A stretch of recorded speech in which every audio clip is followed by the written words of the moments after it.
Good morning. Oh my. I'm having some breakfast French fries and thought I'd jump on and say hello and maybe chat a little bit about this whole idea of regulating our nervous systems and some balancing concepts. Hi Bruce, good morning. How are you today? I'm gonna go over the healing sounds and the healing smile this morning, which are amazing for regulation. But that's a misnomer. They just feel really good. And I'll show you some images from a file that you'll get next week. If you come to class a week from tomorrow, there's a way you could even do it for free. Just go into the donation and select nothing. Hi, yes ma'am. How are you?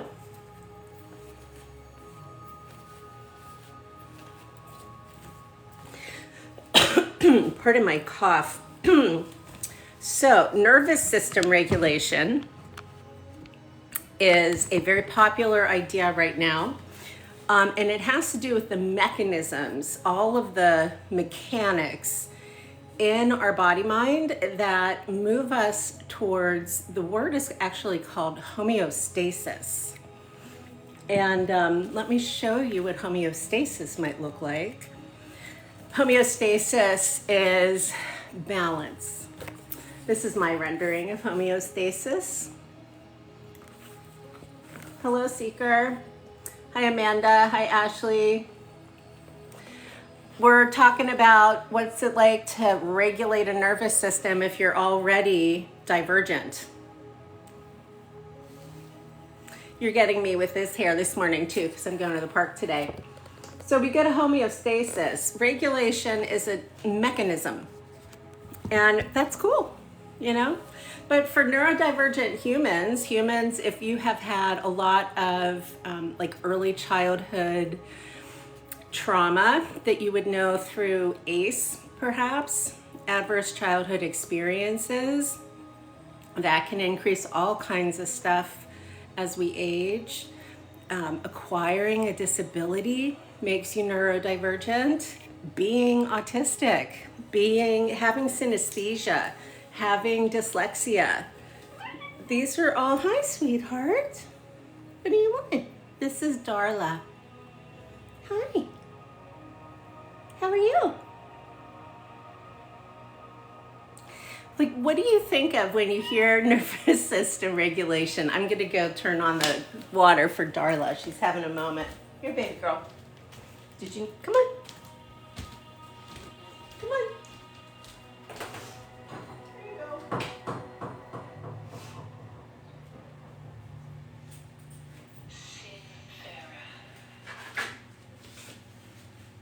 Okay, no. I thought my cat wanted hi Lucy, did you see my kitty cats? Darla, she's oh, you know, I bet she wants her lunch, SHRIMP. Hi Bright Bluebird. So I thought we would just chat a little bit about what it's like to have a divergent nervous system and then also be told to regulate it. This is my isn't this beautiful? It's my coffee cup. Can I tell you, I will invest and take so much care with like my instruments and art, but I just can't even find a fork most days. Food processor so bad. You know, I have a food processor and a toaster oven, and that's it.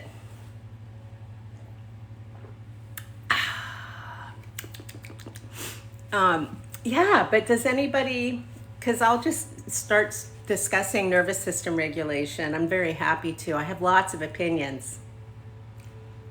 And they all come from the realm of Chinese medicine, of traditional Chinese medicine. Actually, it's called Neidan, N-E-I-D-A-N, and these are practices and writings that predate acupuncture. And they don't tell us to regulate. They say resonate. One of the really amazing, oh yes, we love a gardener here at the Bean. Darla, what do you want? Come, everybody's ready to meet you. You're so important. I had some nightmares last night, and I don't remember them, thankfully, when I wake up, but I'll wake up like this. She is a baby princess of love. She's my boss. And she'll just like run in and, what do you want? Oh God. They're molting. And I'm allergic to cats, so. Anyway, one of the really amazing things about Chinese medicine, at least is the way I'm sharing it, Ruby Judy, is the TCM has this concept of Shen, S-H-E-N, which are, I call them magical mystical. They're magical mysticals. They're magical mysticals because I don't do acupuncture. All of this is fully non-invasive, but they do the labor of Chinese medicine. And so like this one, Zhi, this is my version of Zhi.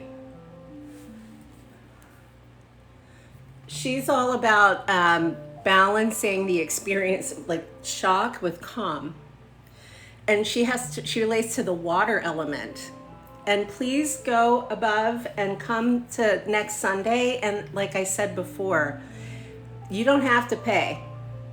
Just select 0. I want this out in the world. You will receive a soft copy of all of this, including, there's a tour. I'm doing a tour of this. I don't know if you've ever seen something like this. Bright Blue Bird, please register. Seriously.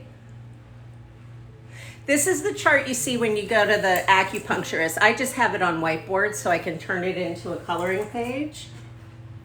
This charts our immune system and also the Chinese medicine perspective on epigenetics and inherited wounds, inherited trauma.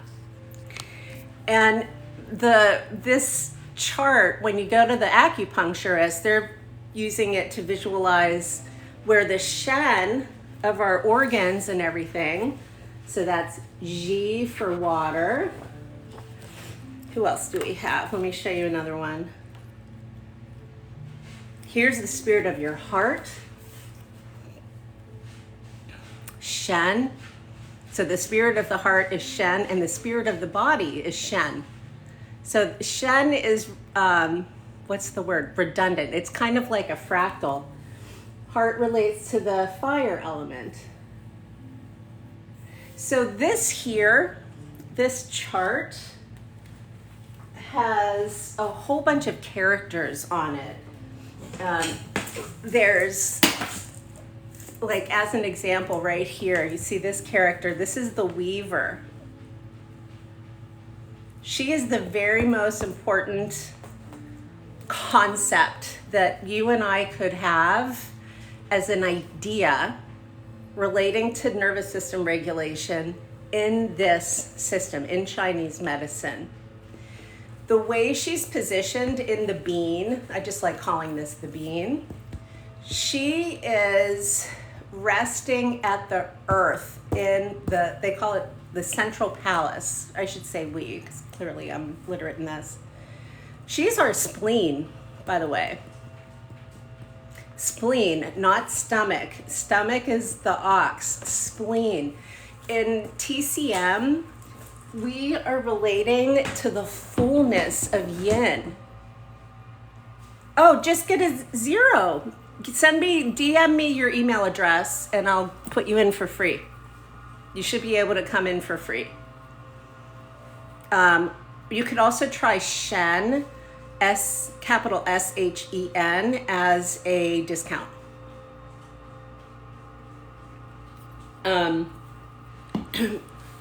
Yeah, you shouldn't, there should be no barrier. There are plenty of people who will pay $50. These characters, this weaver, she's like, she holds a needle, she holds a, whatever the, oh, like a thread, like a needle pulling thread. And sometimes she's called the conductor, like the conductor of energy, the conductor of flow, the conductor of ease, the conductor of whatever the circuits. Well, thank you so much, Bright Bluebird. I have done a lot of loving labor. Now I need it to pay off. So just come learn, come learn.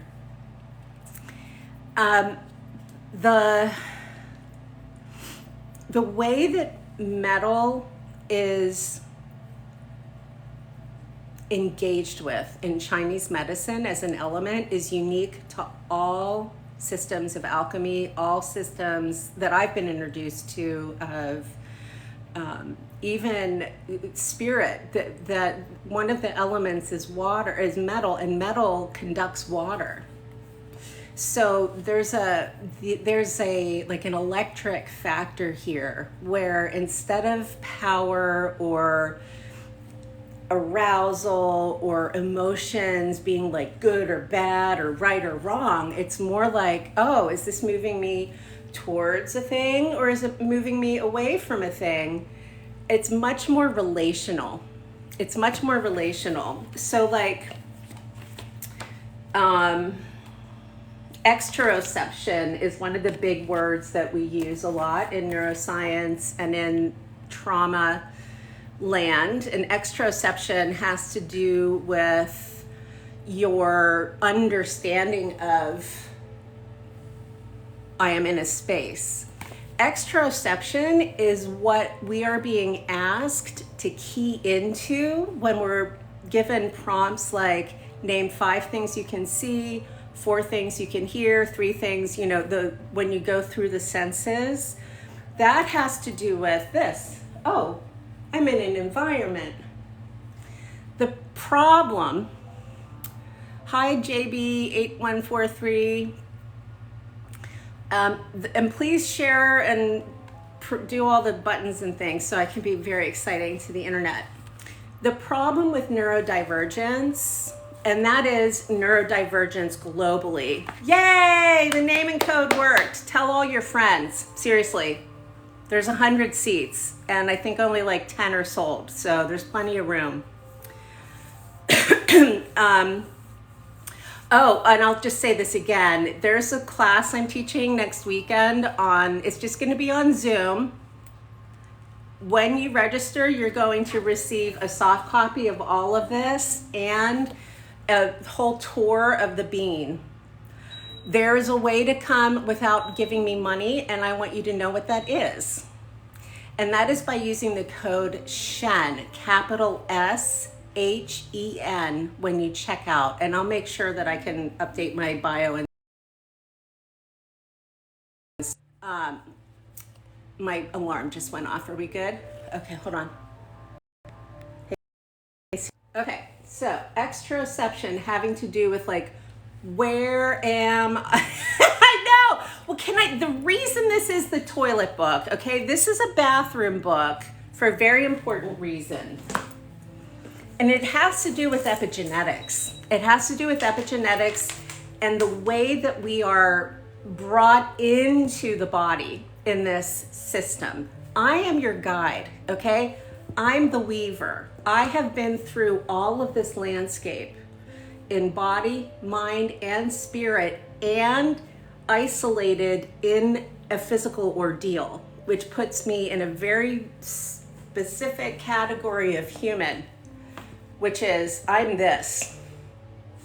Not very practical, by the way. Not practical. What's practical is this. So the ancestries and the toilet. This pretty clearly shows that it's a human, right? It's essentially an entity. It's an inherently female phenomena. That's a subject for actual anatomy. There are 3 zones. Yes, this actually is an amazing tool for peace. This is inherently decolonizing for humans who look like I do in a way that doesn't force us to sit in our wrong, in the what we have done. It helps us see and change. But this is one zone, this is a zone, and this is a zone, okay? First ancestry, second ancestry, third ancestry. That means we got to start at the bottom. I call it flatland. Like in physics, if we were going to build dimensions, you would have a two-dimensional zone before you have a three-dimensional one. That's kind of what this shows. All of the stuff that goes on down here, this is about me characterizing this gorgeous art, beautiful, beautiful art, and decades of study as a bathroom book. It needs to be experienced at this level because all of this is happening through taxonomy. It's not happening through hierarchy. So the taxonomy of this, alien tending to human needs, or just feeling like an alien, hello. Who else didn't know they were autistic their whole life? So the taxonomy it's kind of like in biology. You have kingdom, phylum, class, order, family, genus, species. So we look at, it's like you deconstruct the mind, but you stack the body. And this is so good for the neurodivergent, traumatized humans, strangers on the internet, because when we go to this first ancestry, we're still on exteroception. I'm still on, you exist in an environment. When we start here, you exist in an environment. You first need to exist. Existence is assumed by all of Western medicine. It is not supported. And the lens, like the weaving the macro into the micro, thank you. I'm finding my people. A lot of folks think I'm weird, which I am. But we can, it's centering, I call it sense of bum. It is the one, there are two things that I added to everything that I'm sharing from Chinese medicine as far as what I've been taught as a practitioner. Many of these practices are closed. So I'm providing direct access to closed practice that predates acupuncture. Go above, join the thing next Sunday, and you can do it for free. Capital S-H-E-N, Shen. This is very, very, very important, I believe. So the first ancestry, that's just like existing. And we learn how to interact with and contemplate the elements here. So we do that through, I call it rolling around on the ground. One of my clients calls it creative napping. It's a lot of just like, well, even online, it would be lying in bed or lying on the ground and feeling gravity in our living tissue. We can read this as connective tissue, as fascia, because it's our immune system. And fascia operates through something called tensegrity. It needs tension. This is one of the reasons that hypermobile humans are in so much pain all the time, I gotta say. I am one of us. This is one of the reasons hypermobile humans have a difficult time maintaining heart rate when we stand up, because the elasticity in the tissue that makes all the blood pressure be pressure is too soft. So that principle is called, the next weekend's going to be much more linear, by the way. That principle is called tensegrity, and I think I have a picture of it here. I know I have. Here we go, tensegrity. I did all of these renderings based on the shape of a Merkaba because it's beautiful and cosmic, and it relates to carbon chains. So tensegrity is an architecture concept. meaning it has to do with the form and structure of something that creates inherent resilience through just right tension. It is magic to me. It's whatever holds up a suspension bridge. Okay. We also have it in our bodies though. It's mirrored in our bodies through our fascia, through this concept biotensegrity. Soft tissue, oh please, Bright Blue Bird. I have studied living fascia for decades. It's the way that we in TCM and also in just like believing that bodies are alive, contemplate connective tissue is very different than the way doctors are trained to. Doctors are trained that connective tissue is just the thing that you cut through to get to the important thing. You cut through the tissue that makes it all be together in order to get to the important thing. That is such a dead white guy logic. That is such a dead white guy logic. The history I won't even go into because it's terrible, but it has to do with how we develop gynecology. So in TCM, in these practices, one of the things that this does for neurodivergent humans is each of our organs moved away from Western medicine. Madame Antoinette, yes. I'm presenting this as a way to practice biopsychosocial because this is fully biopsychosocial. So the way that this is, Madame Antoinette, this is a chart from Chinese medicine. This is biopsychosocial. This actually charts the brain. Come to the thing next weekend. It's up in my thing up there, and if you don't want to pay money or you can't, put in Shen, capital S-H-E-N, and you'll still get everything. You get a bunch of these materials too. It'll be soft copies.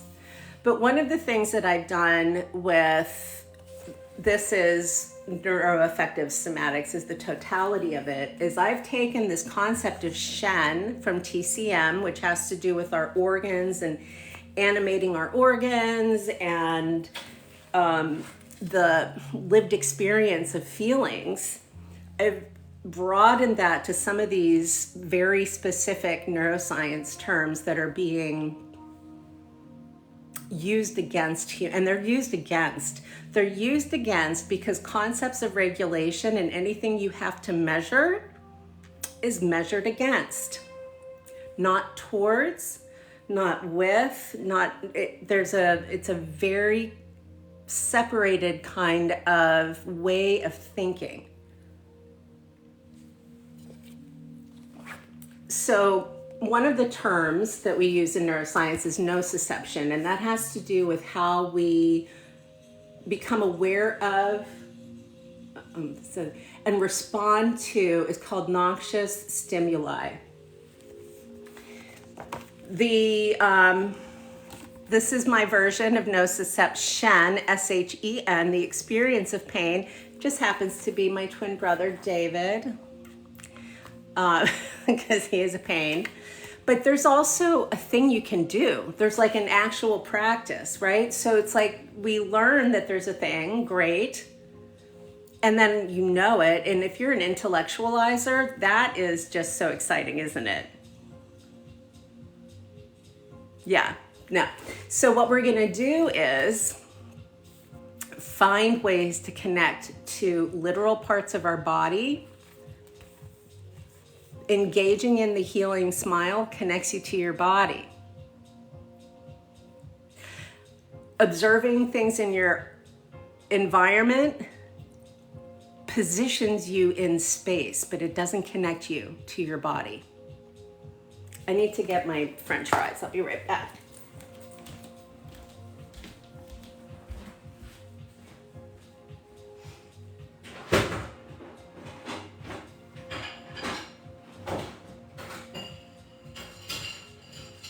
I have priorities today. So, and I got a lot of pushback I get a lot of pushback when I say that polyvagal theory is not somatic. It's not. First of all, it's a theory. Okay. The fact is, I have CPTSD. The fact is, whatever. Also, polyvagal theory. Polyvagal. Well, it's creating a narrative for people, which is important. One of the issues with it, though, culturally, is that all of that language is being adopted by like skinny white yoga chicks and life coaches, and then disseminated as though it's medicine. And that's a big problem. Also, okay, if I almost, which I did, my birth experience was the near death of me, my twin brother, and my mother. My brother and I are also both autistic. My nervous system is never, ever going to show up correctly in a polyvagal context. And I've trained with these guys for years, decades. The narrative has not changed. You know what, Bright Blue Bird, I'm trained in IFS, and that informs my work a ton. Internal family systems is wonderful because it's based on archetype. You hopefully will really resonate with this stuff because the Shen are archetypes. And so I found that I was able to really, so when I had a moment, I had to do all of my cancer treatment somatically isolated because of the timing with the COVID pandemic. And I used IFS to unmask my autism and target my inner 6-year-old who wasn't recognized as autistic. And I remember, because you can't deal with trauma while it's happening, you just can't. So there was no way I was going to be able to address watching a global pandemic while being emulsified with chemotherapy drugs and not witnessed. Like, it was just a very strange dynamic. Obviously, I had professional support. I just couldn't have anybody next to me in my home. Staying with archetype and being able to be, this is me, okay? Archetype helped me not go into a battle. Like when I was paralyzed in 2019, I fucking fought through that because I couldn't walk. I don't need to fight through chemotherapy. Body has already done its job. Body manifested cancer. My job is to let everybody else do their job and to protect my most precious thing, which is me. And for me, that meant very consciously compartmentalizing these aspects, the mind, like what I was watching, what you see, what you consume. This whole narrative about echo chambers, I would like to encourage you to contemplate it more like a web, more like the World Wide Web before we had algorithm search, because you're just being sent on the same pathways. And just like we would alter pathways or just give another option for growth, for healing, for post-traumatic growth, I call it to be oriented towards life. I don't remember what that was. I might have had a little garden gummy. I'm very excited to be eating this. So ask some questions. I was paralyzed once. I had like a full-on classic nervous breakdown. Couldn't tell you my name. Couldn't walk. I think in theoretical physics, it's just like how my brain is attuned. I could not do 2 + 2 = 4 or write a compound sentence. Nobody helped me out of it but me. Not because I'm a jerk, but because of I had to move across the country. And then I was so dissociated and in so much pain, all I could do was just like whatever therapy I needed. But I did it from the perspective of growth, not from the perspective of wound. And that requires a kind of faith, which is not necessarily entity-based, but which is cosmic, which is like the faith of gravity and the sun. Just like you would, there's a tiny little grain of millet right at the top of the head here. And that represents thought. This represents babies. This represents turmoil. It represents identity. It represents so many things, but mostly it represents you got to plant it for it to grow. Thank you. I'm so happy I'm here too. And so in TCM, the direction is not to intervene. It's to interweave or innervate. Our vagus nerve, okay? The nervous system regulation, vagus nerve, one of the ways that it is labeled historically is as the wandering nerve. This is the wandering aspect of vagus. This is the non-linear. Look how much gravity there is in this chart too. Here's one place where you could sit. Here's one place where you could sit. Here's one place where you can sit. Here's a place where you can go fishing. That's the Star Bridge. This is a fucking whole galaxy. Here's your jaw. Look at all these places you can sit. Okay? And it implies that you are sitting inside, right? And it's so beautiful. It's so sweet. Look at that. That's little Buddha. There's like, it's so little to be concerned with or afraid of. The steer is the ox. In all of TCM, I don't have a ton of literacy like this in Buddhism, but they do show up in Buddhism. The ox in TCM have to do with labor, actual labor. Here in the chart, the ox is your stomach. And one of the things that this chart shows is how yang the stomach is, right? Because it's digesting food, we feel hunger, it's very active, we get nauseated. So what we do here in TCM, and this is Neidan specifically, is we relate to the fullness of the spleen, the fullness of yin. So the main organs are the heart, the lungs, the liver, the kidneys, the spleen, not the stomach. And the spleen relates to the earth element, that first ancestry. Existing. The spleen is about existing. Its associated emotions are trust and worry. This is where we experience yeah. Oh, so gallbladder, the sound is shush, S-H-H, shh, like that. Shh. This is the sound for the liver. We're gonna go over that next weekend, by the way. Sound for the liver. Let me get you the sound for the liver. Liver is Hun. Hun is one of the two entities that Carl Jung brought with him when he appropriated all of this.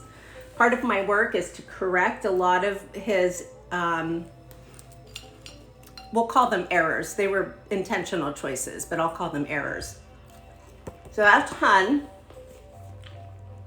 The sound is shush, S-H. Color is green. And the emotions are anger and forgiveness.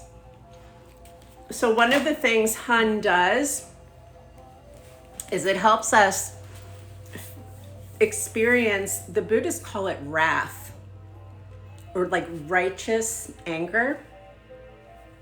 Not gonna go like, righteous. But this is also the wrath of cutting through disease. So in Buddhism, all of the deities have peaceful and wrathful aspects. Let me see, I think I have some goodness here. And the peaceful and wrathful aspects of the deities, they'll like become like whole other entities. So this is about yoga as a whole. So this is India and China, but this might be too Vedic. Yeah, it's too Vedic. So anyway, you have peaceful and wrathful.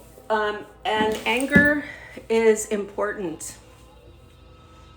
And also, like, the concept of good and bad feelings, or positive and negative feelings, they're as separable as the north and south poles on a magnet. Meaning you can't separate it. So one of the things the Shen do, here, this is my mother. She will be our demonstrator of Shen. This is my mother wound, I made it up. So here's the water element, and it goes with our kidneys, which like are way down on our back. But when we're breathing, okay, so we're just pretending like this is the Shen of the kidneys. When you breathe, the kidney sound, you breathe in calm, you let go of shock on the exhale. This is just like the cycle of breathing into trees. Then you come back in with the calm, letting go of shock. While we're in this circuit, this cycle, shame. Look at shame, it just has a way out. So we need the positive, the negative, we do. We don't need the shame. The shame is what we don't need. The other thing that these concepts do, you can see, I've given it to you as a shape. You can relate to it literally. Water is water. You can relate to it through the color. You can relate to it through the entity. And what I've also done, because I'm an amazing designer, even though I wouldn't say that the design itself looks like highly, it's just Canva. But because I have placed information in the same places on the memes, the slides that you receive, there's a consistency. All of the colors are the same everywhere. Anything that you see black and white, this just comes from Taoism. This just comes from China. This is the way that it is. Then we can add on. I also think it's really important to use proper terms and accurate language. So we're using the genuine terms, and then you can make up whatever you want, because it's your deal. I think that one of the benefits of neuroaffective somatics, which is the totality of what I'm calling all of this, is it's customizable. And it's much more like music than it is like math. But it's the same math as music. I don't know if that makes any sense. I'm a classically trained musician, and I grew up around symphony and opera and chamber music, and my father used to teach conductors how to conduct. And there's a very particular dynamic in instructor who, especially with my father, like Keith Lockhart was one of my dad's students. He's the conductor of the Boston Pops. Keith is much better conductor than my father, obviously, but my father is a really good teacher. And one of the ways that my father sees and my teacher sees, and that I understand seeing, is as though you're going to go on forever, which is very different than measuring against a standard. We need standards, absolutely, but they don't necessarily support, help, and give a lived experience of growth. They give the lived experience of static. It's a static state. Growth occurs through dynamic flow. It occurs through homeostasis. It doesn't occur through regulation. You just, you get the soil right, you point the sun in the correct, most optimal way for the plant, and then it grows. But if you're a rainforest and somebody's trying to turn you into a cactus, it doesn't matter how optimal everything is for cactus. Rainforest is not going to do well with cactus. TCM assumes that, embraces it, is fascinated by it, says, well, how does it work for you? And then all of this, you just add on to what you're already doing. Because, who cares? Who cares about your liver? I do. I care very deeply. Oh, here's interoception. Well, growth does not occur. Regulation is something that entities do. Regulation is something that controls. It controls something. And the way that we use regulation in healthcare and as a concept to wellness is so weird to me, because regulation in healthcare equals, it's all the carceral concepts. It's institutionalization. Why would anybody ask you to regulate your own body? Interoception, this is the entity that I have made so that we can contemplate understanding what's happening inside as an actual thing. This does not make it not be you. This does not make it be rejected. What this does is it gives perspective. It's well, my interoception is a little broken. What is hunger? I don't know.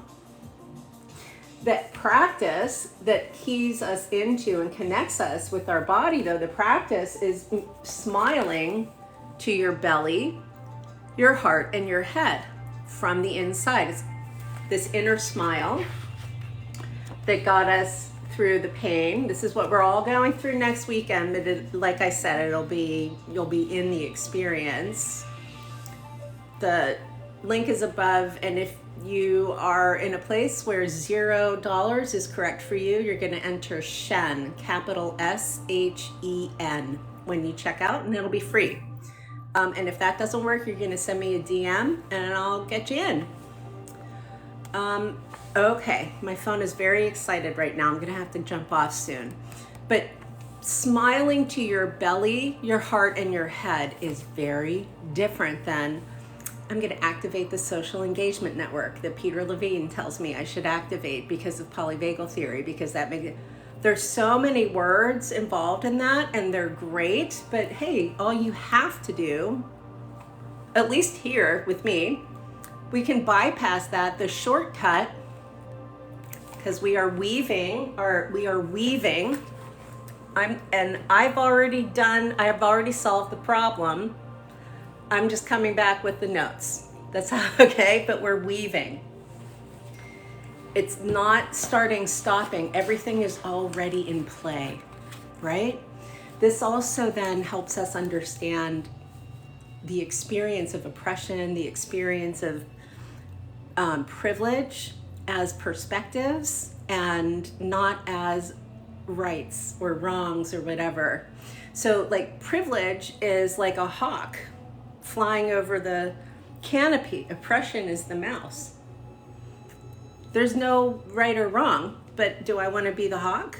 Is it natural for me to fly over a forest, or is it more natural for me to be on the ground with the mouse? It's more natural for me to be on the ground with the mouse, since I am a human being and bound by gravity, which is one of the biggest problems with polyvagal theory. There's no gravity. Being allowed to exist is the most radical thing you can do. Sense of bum. You exist. You exist. There's no valid this, that, fuck that. You exist. All of you, even and especially your living tissue. All of your living tissue. Pericardium is the most important moment, I believe, of all of our living tissue. And I have that as proprioception. The SHEN, again, has to do with the lived experience. And when you come next weekend, you're going to get all of this in digital form as well as translation of this. And you can do it free with SHEN on checkout, capital S. The pericardium, so proprioception has to do with like navigating, dynamic navigating. Exteroception is here, there's a be soft accepting, yes, thank you. Can I tell you, this is like, I live with a lot of existential dread. I have Schrodinger's cancer, and I spent almost all of my dead mother's money surviving the first one. I'm disabled, like all that, okay? Lots of existential dread. I don't know that this gets me in my body, but it gets me out of my head. It stops the intellectualizing. It gives it a place to go. And I can just relax knowing that whatever the fuck magic makes Chinese medicine work, it has not changed. I'm in texts that go 500, 600 years before the birth of Christ. That's my study. Same, all the same. My mother, it's all her fault. So the sound is he, H-E. And the one change I made when you receive your materials, I've now made this magenta. I've made the pericardium magenta because I think if we connect to our pericardiums, which by the way, is the star bridge. This is our pericardium. This is heart and pericardium. The child on the bridge is, this is the Milky Way, or the Big Dipper, but he's also fishing. It's also translated sometimes as coins. This has to do with resources, and it has to do with how we, the social network, how are we using, misusing, distributing, hoarding, what's happening with resources. And it also positions our inner child on the star bridge. So we could go into this from a resource perspective and make it very organizational and all that, and that becomes pain, and that's really important if you're talking about a whole organization. If you're talking about an organized organism, we can just keep it to the child on the bridge. And so the healing sounds for your organs, if you're just joining, all of your organs get their own sound. This is spleen instead of stomach. Very important. The text puts all the child in the star bridge, and I'm saying we should relate it to the pericardium, not the heart. That is it's going to do a couple things. The pericardium is like it's like the placenta of the heart. It's the placenta. It has liquid in it, and it's connective tissue. It's fascia, and it protects the heart. The heart, which by the way, as a muscle, has its own name. It's named cardiac muscle. Striated, smooth, cardiac. It's its own category. The heart, the cardiopulmonary connection, the heart and the lung connection is what makes CPR work. But more than that, the pericardium.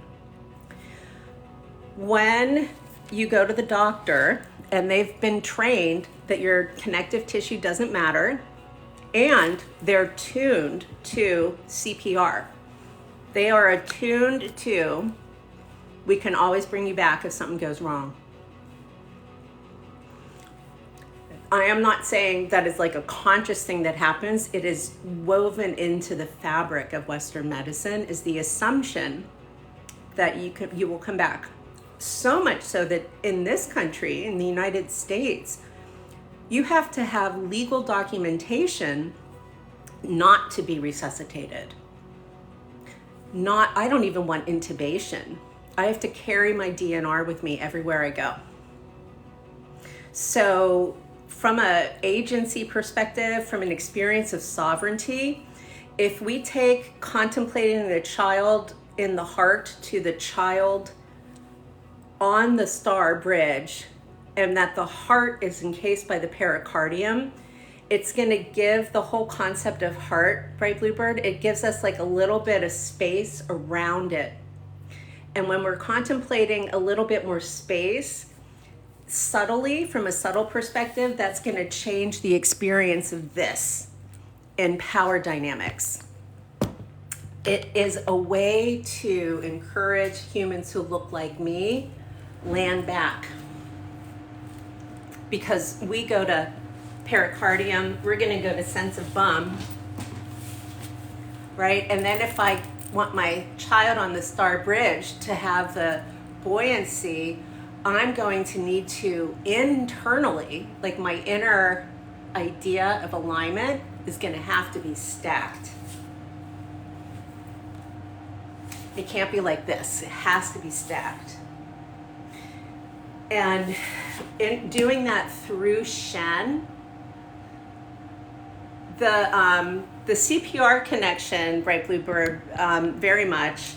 The man who invented CPR also invented rapid intubation and the emergency department at the same time. His name's Peter Safar. He's one of the humans who helped raise me. I truly believe he is personally responsible for a lot of the suffering we experience right now in healthcare, personally. The way that CPR, not because of CPR itself, because of the trifecta. CPR is here, rapid intubation is here, emergency department is here. So those three things are like gut punches to bio, psycho, social. Just because they happened at the same time, and because of how the University of Pittsburgh, which is where Dr. Safar was, how they did all the research on the ED and everything. Emergency medicine assumes that you want to come back from the dead. It's not about, it's a very interesting thing. Does that make people wrong? No. Does it make them very bad alchemists? Absolutely, because as an alchemist, I can tell you, if you are not in the realm of the living, then we would just, it would almost be like Schrodinger's cat almost. Let me see if I have this artwork that I made for it.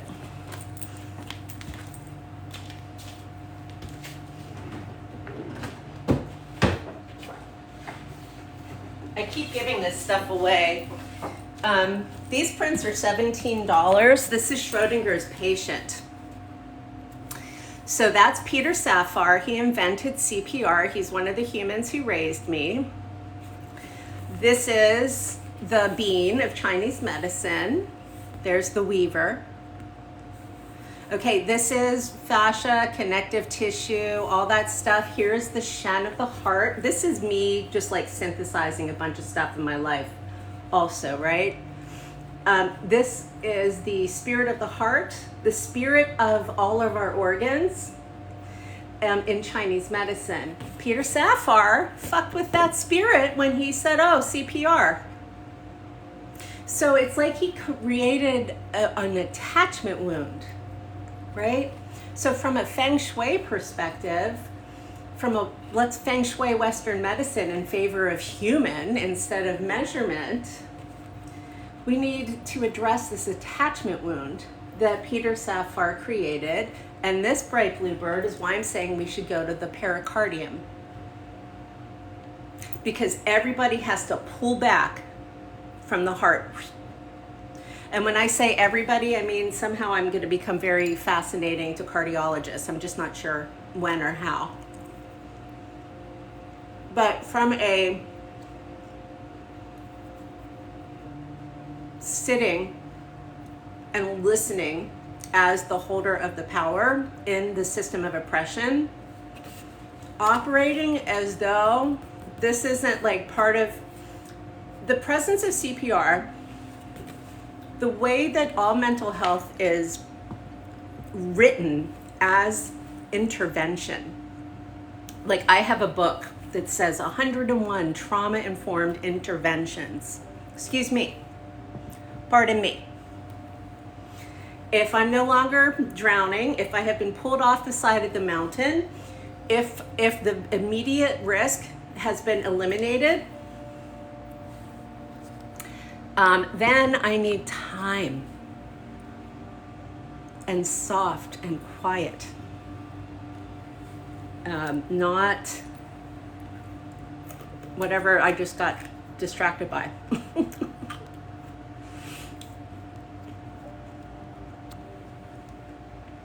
Oh, rescue and growth. So PTSD, the way well, first of all, Bessel van der Kolk, and by the way, when I say these names, I'm saying the names of humans I have studied with, not humans whose books I have read. Okay, so this is all coming from direct transmission. Bessel van der Kolk reduces, for me, you had to be proficient in CPR to be a therapist because of intervention thinking.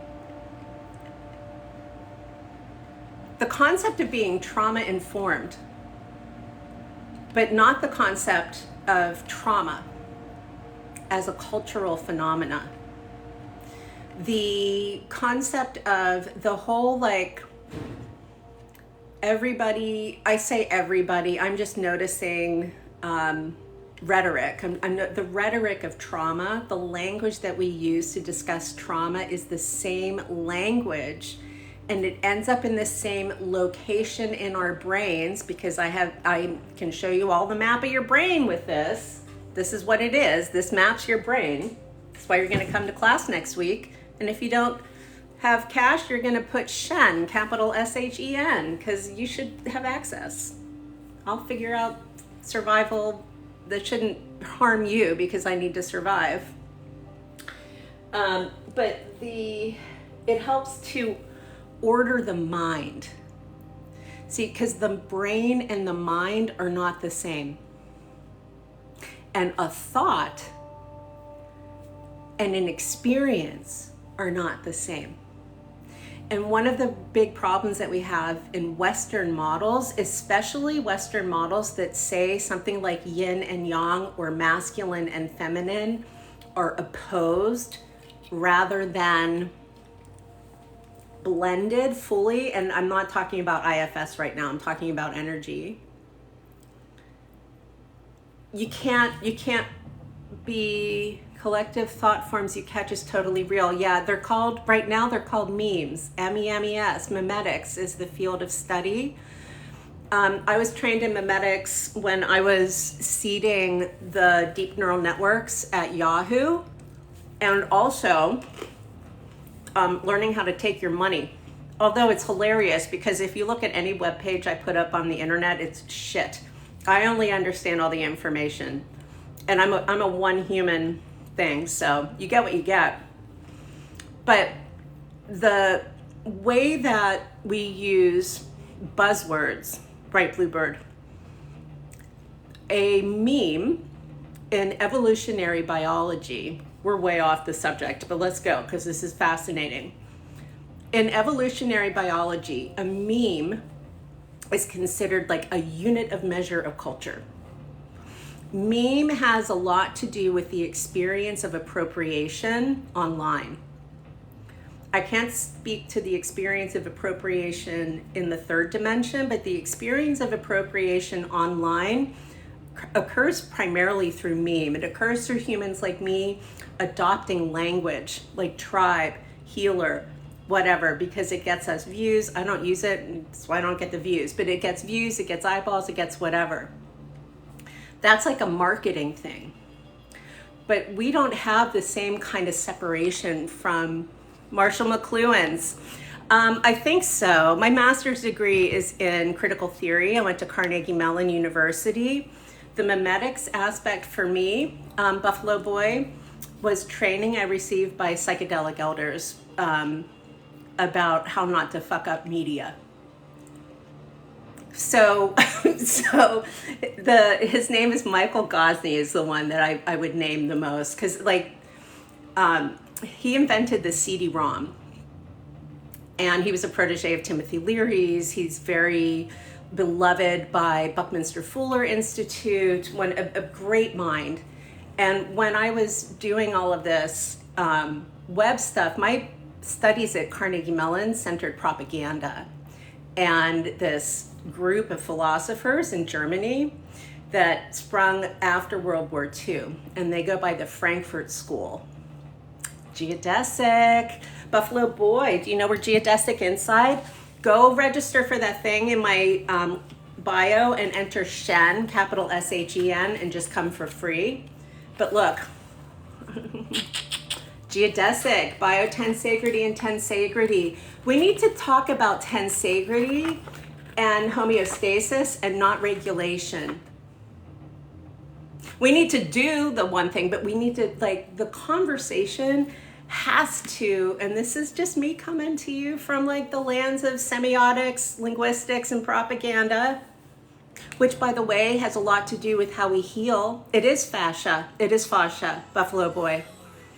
Yeah, my very specific anatomy expertise is in tensegrity. I've spent a lot of time studying living fascia.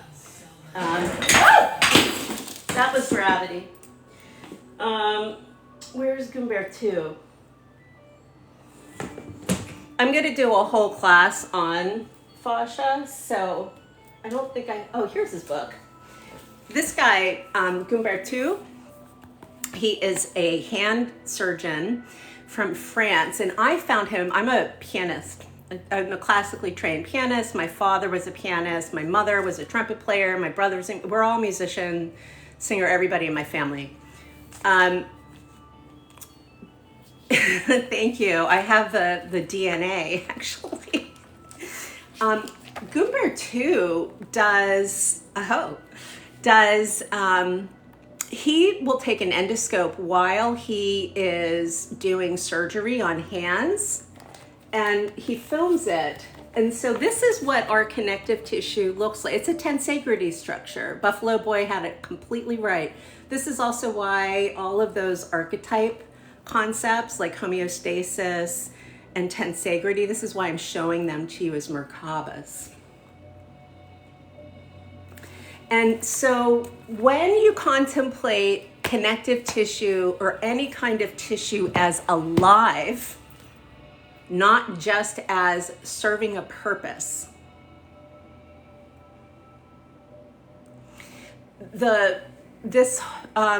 it boils down to, for me, oh, thank you. I don't know what that is, but thank you. It boils down to, if biopsychosocial as an idea is something that we want to be moving towards, which it is, which we need to be, how can we do that in the constraints of the Western model? Because the medical model, Western medicine, does not go away just because somebody doesn't take insurance or because somebody calls themselves alternative, or none of that goes away, right?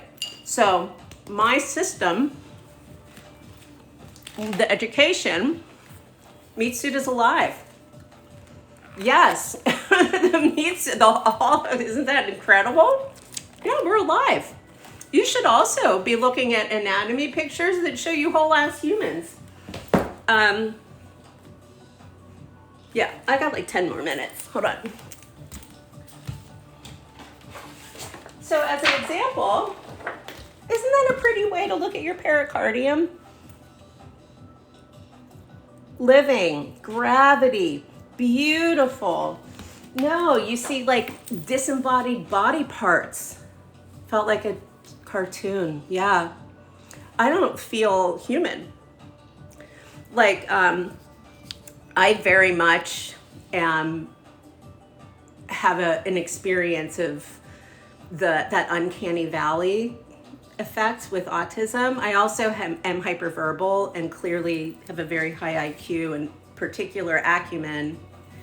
And I'm unmasking my autism. I'm terrifying. This is what I want y'all to understand. This is what I want y'all to see. So I'm putting together packages, and they're digital downloads, so that you can have access to this. I also want to make more notebooks. Feel like a transformer, 80s style. Yeah.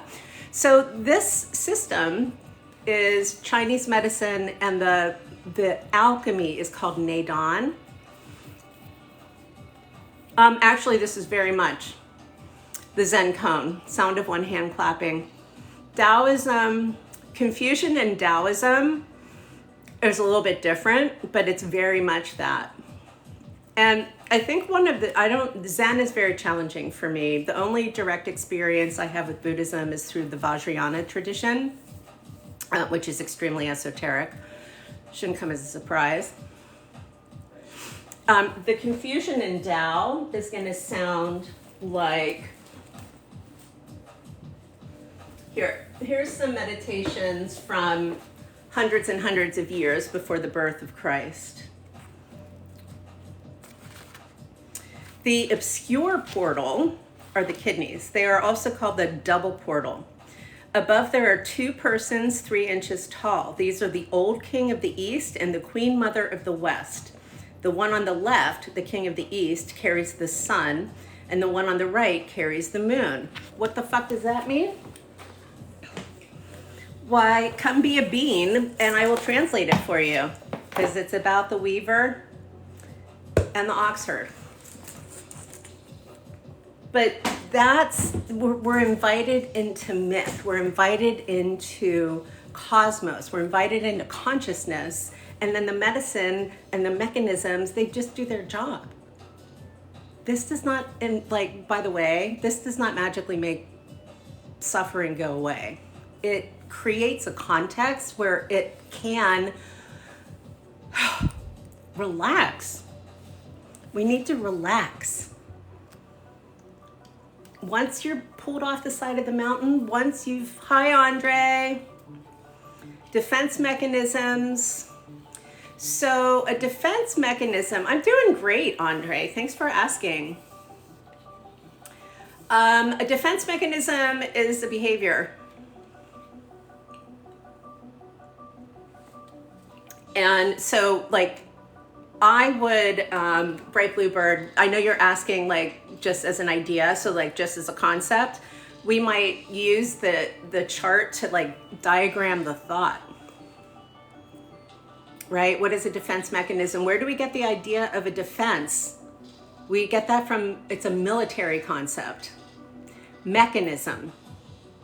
None of that is organic. And so one of the opportunities with pivoting and joining me in the bean scene of like chaos and creativity, which by the way, also leads to post-traumatic growth. One of the benefits is that you can either add on, or like if you contemplate thought like a vine. So let me see if I can show you. I have this hanging, right? That branch. Whatever pathways of thought, not your nerves, whatever pathways of thought there are, if I want to make it, so this is cognitive science, by the way, this is straight up. If I want you to, this is the propaganda. If I want you to start behaving a certain way, I'm going to train you that way. Somebody had mentioned McLuhan.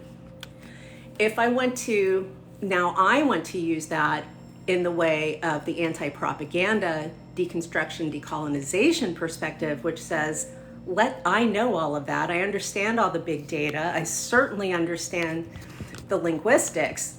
Let's just change some language. Let's change some language and change some of how we're approaching which is why we start with gravity.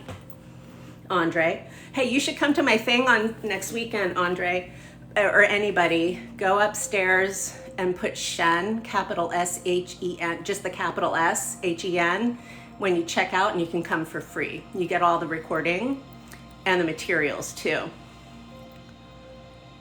Danger, what danger are you wondering about?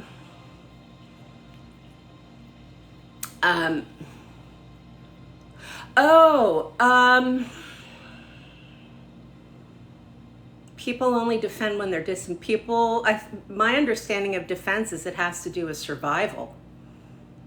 Not even power, it's a survival mechanism. It's about threat. It's about perceived threat. And the drive to, Bright Bluebird, you're going to correct me if I'm wrong here, but the way I understand most behavior models is they're looking for changes externally in your affect and your effect. Did you quiet down? Are you being a little bit more like this? Are you asking the question? Are you doing the steps? And if you do all of that, then you're like working on your defense mechanisms.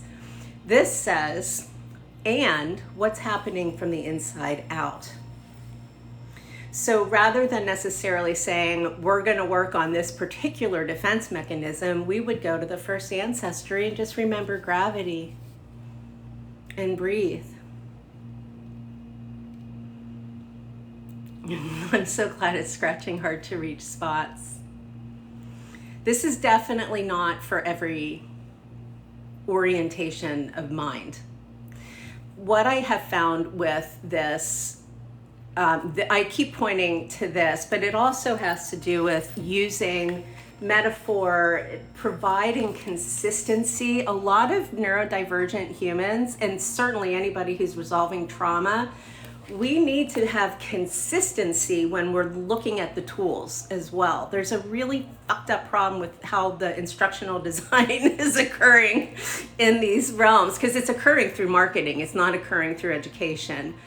So now here I am. It doesn't have to be fancy to be effective. In fact, to be effective, you shouldn't need any more than a piece of paper and a pencil.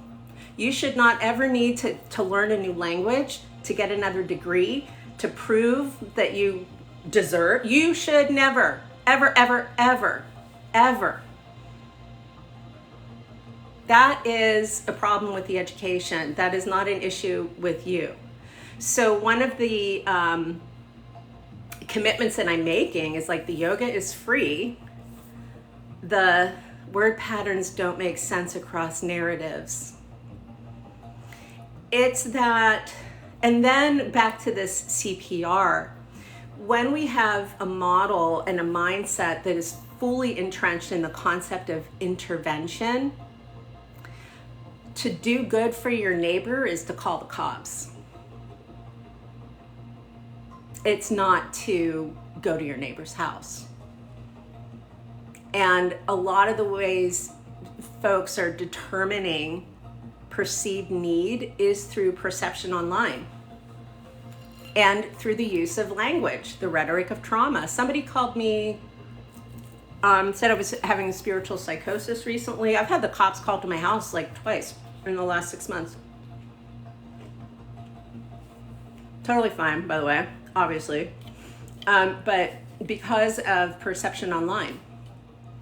And this impacts and affects what happens with marginalized humans and humans who don't have access to healthcare.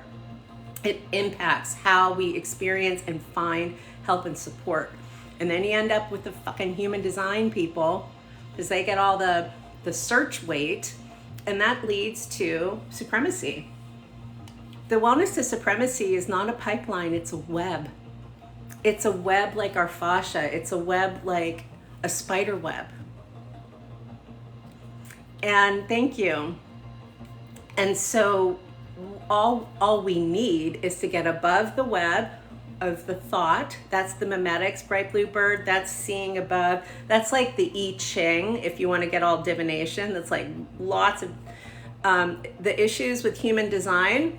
First of all, he stole TCM, and then he didn't do a good job repeating it. But the human design itself is not a problem, it's how is it applied. So, and I'm speaking very specifically to neurodivergent, complex trauma, human experiences that are not and very likely never will be typical. When a tool like human design comes up, which turns you into a map, by the way, you end up with a, do I have something that's map-like? You end up with I don't. It looks like a map. And what happens when people are decoding the map, and so is, I am told, this is what I hear. This is what it means. This is how you are. This is what you do. This is what you understand. That's a very Jungian shadow, like, okay. But first of all, no.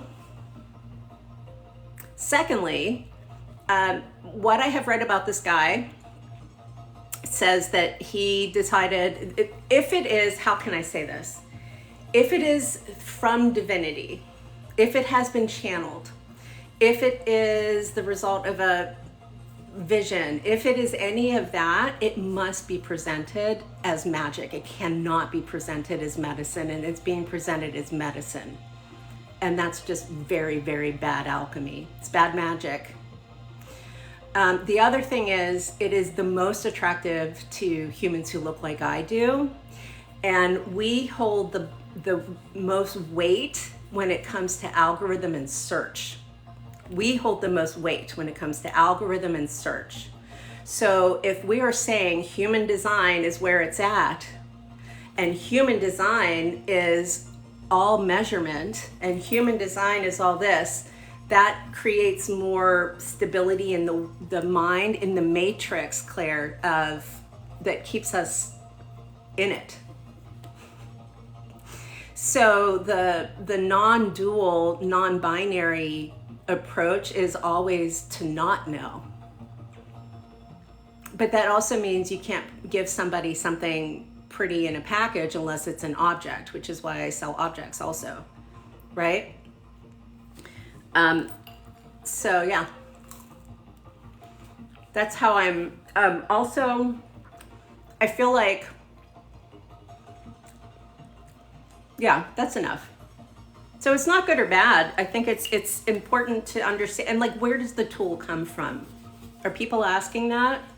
Has anybody tried to do the law of attraction? You can't do the law of attraction putting out the same thing that you want in the universe. That's not how magnets work.